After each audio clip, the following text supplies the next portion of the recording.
Okay, we've talked extensively about alkenes. In addition to alkenes, we need to talk a little bit about alkynes.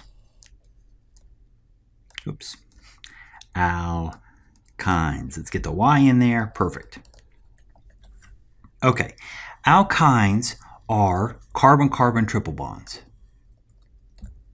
So instead of having just one pi bond, we have two pi bonds, two carbon-carbon pi bonds. And of course, what's that third bond? The third bond is a sigma bond. So the first bond is a sigma bond, and all the next two are pi bonds. There are two types of chemistry I want to talk about with alkynes. To talk about that, we need to see what types of alkynes there are.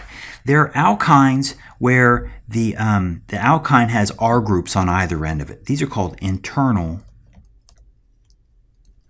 alkynes. So something like this would be an internal alkyne. This would be 2-butene. There are also terminal alkynes. And we call them terminal alkynes because the alkyne, the triple bond, is on the end of the chain. And you can tell it's terminal because there's a CH at the end. So this would be propyne.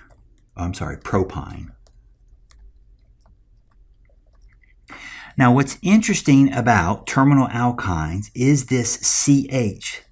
This CH is weakly acidic.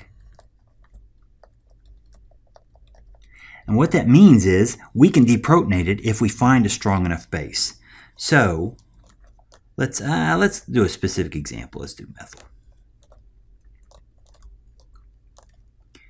What is a good enough base for this task? Well, a good enough base is kind of an exotic base.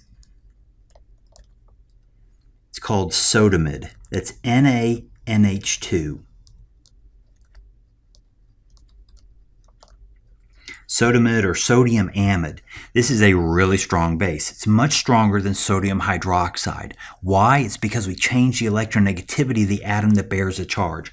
O- is much more stable than N- because N is less electronegative. So this goes right back to these 6 reasons we talked about that affect acidity.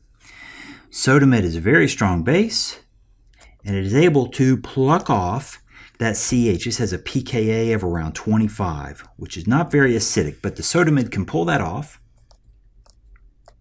and we make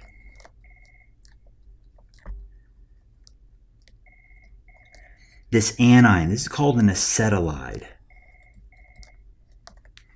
So this is an anion. It's a strong, very strong nucleophile. And the cool thing about it, it can do SN2 reactions. So we can treat this with an alkyl halide.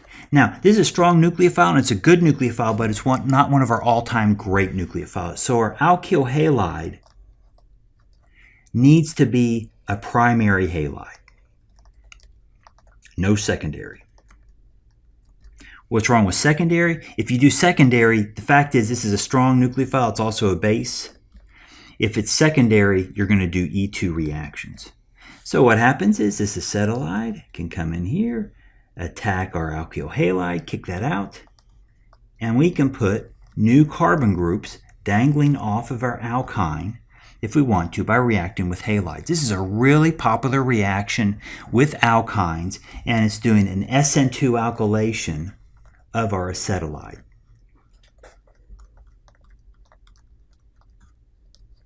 Of an acetylide. So this is just we've learned a new nucleophile that we can use with SN2 reactions, and it originates from our alkynes.